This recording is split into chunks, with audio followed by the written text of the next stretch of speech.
कि हमारे प्रदेश के सामने बहुत चुनौती है, बहुत बड़ा संकट है और इस सीमा तक भारतीय जनता पार्टी जाएगी कि उत्तर प्रदेश में उनकी हार ना हो।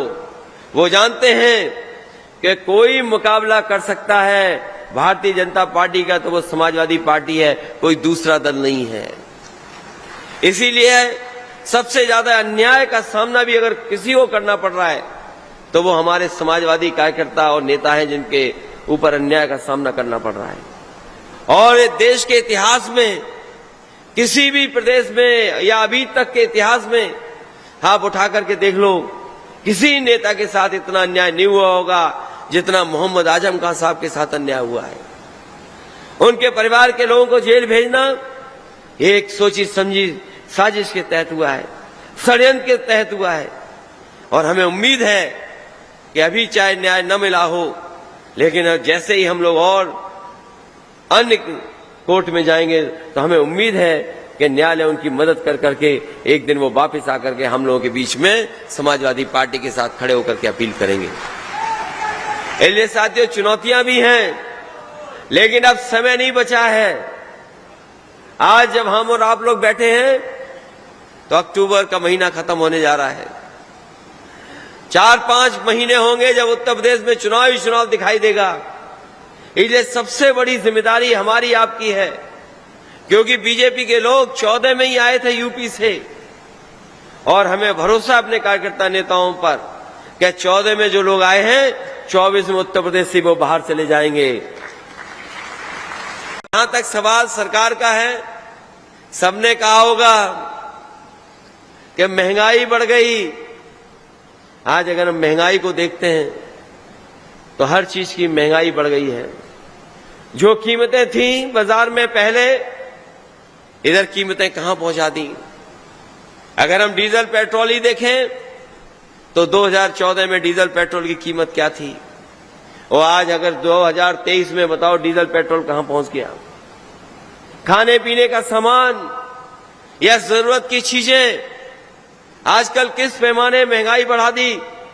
और महंगाई इसलिए बढ़ा रहे हैं कि कुछ लोगों को ये मुनाफा ज्यादा कमाने दे रहे हैं। महंगाई किसी की वजह से नहीं है, महंगाई बीजेपी की वजह से है कि बीजेपी के लोग चाहते हैं कि उनके कुछ लोगों को मुनाफा ज्यादा मिल जाए और मुनाफे की वजह से महंगाई है।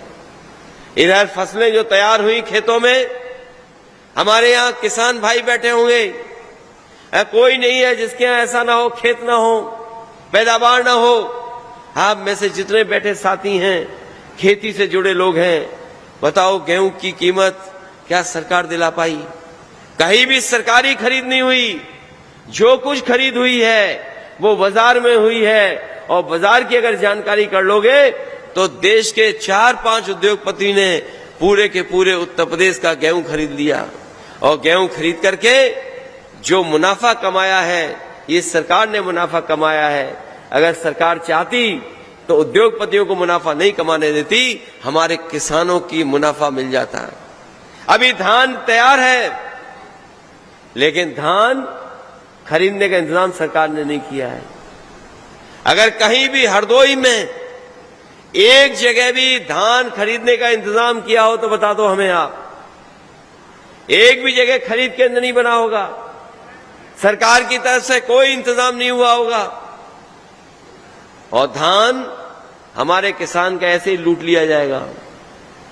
अभी जिसका धान तैयार भी हो गया होगा उसको कोई कीमत नहीं मिल पा रही होगी।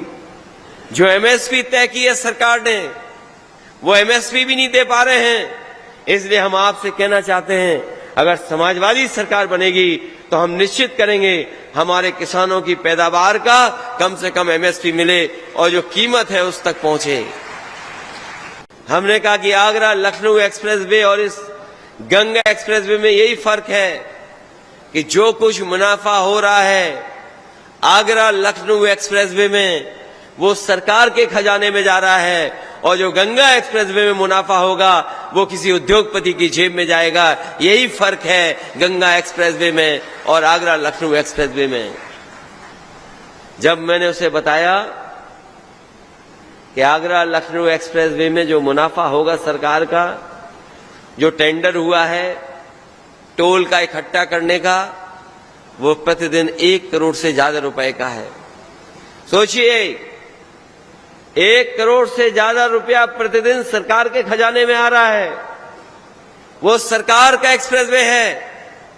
और वही गंगा एक्सप्रेसवे में हो सकता है प्रतिदिन टोल 1 करोड़ से ज्यादा आए, वो सरकार के खजाने में नहीं जाएगा, वो किसी प्राइवेट उद्योगपति के जेब में जाएगा। यहां सरकार का खजाना बढ़ेगा, उधर उद्योगपति का खजाना बढ़ेगा। यही फर्क है समाजवादी पार्टी में, यही फर्क है भारतीय जनता पार्टी के काम करने के तरीके में। अभी आपने सुना होगा विधानसभा में मुख्यमंत्री जी कह रहे थे कि हमने इतने रोजगार दिए, इतनी नौकरी दी हैं कि आज उत्तर प्रदेश में जो बेरोजगारी दर है वो 4% रह गई है। अगर हम उस गणित का हिसाब किताब लगाएं तो मुख्यमंत्री जी के कहने का मतलब है कि 100 में केवल 4 बेरोजगार बचे हैं, बाकी सबको नौकरी या रोजगार दे दिया है। क्या ये सच्चाई है? बताओ आप सब लोग। किसी गांव में चले जाएं, हो सकता है उस गांव में 100 के 100 बेरोजगार हों। ये सरकार कह रही है कि 100 में 4 बेरोजगार हैं, लेकिन सच्चाई ये है किसी गांव में चले जाओगे आप तो 100 में 100 बेरोजगार होंगे। उनके पास न नौकरी है, न काम है, न कोई भविष्य में उनके पास रोजगार का इंतजाम है। और अभी ठीक ही कहा लालजी वर्मा जी ने कि बीजेपी वाले ये प्रचार करते थे कि समाजवादियों की सरकार बनती है तो केवल एक लोगों का भला होता है। और मुख्यमंत्री जी ने तो सदन में आकर के न जाने कहां से फर्जी एक सूची दिखा दी हम लोगों को और कहा कि इसमें देखिए कितने एसडीएम हो गए एक ही जाति के। जब मैंने उनसे पूछा क्या सूची दिखा रहे हो, तो बोले कि आपकी सरकार में 46 में 56 हो जाते थे एक जाति के। मैंने उनसे कहा कि वो सूची हमें दे दो, कई साल हो गए हैं अभी तक मुख्यमंत्री जी सूची नहीं दे पाए हैं। सोचो हमारे कैसे मुख्यमंत्री हैं जो 46 में 56 बता देते हैं कि एसडीएम हो गए हैं।